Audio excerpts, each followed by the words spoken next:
कितना खूबसूरत है काबिल होना, जब सपने सिर्फ ख्वाब नहीं इरादे बन जाते हैं, जब संदेश से आगे बढ़कर वो आज के रास्ते बन जाते हैं।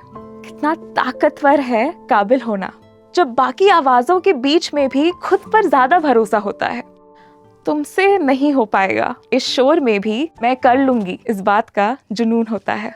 और कितना रोशन है काबिल होना, जब घर से निकली खामोशी एक दिन आवाज बन जाती है, और वो लड़की जो कल तक चुप थी आज अपनी पहचान लिख जाती है। कितना लाजवाब है काबिल होना।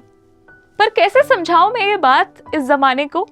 कितनी कहानियां गिनाऊं, कितनी कविताएं सुनाऊं कि यकीन आ जाए इस फसाने को। क्योंकि आज जो सफर है वो कल मंजिल बन जाएगी। उसकी वो हर छोटी सी छलांग देखना आसमान बन जाएगी।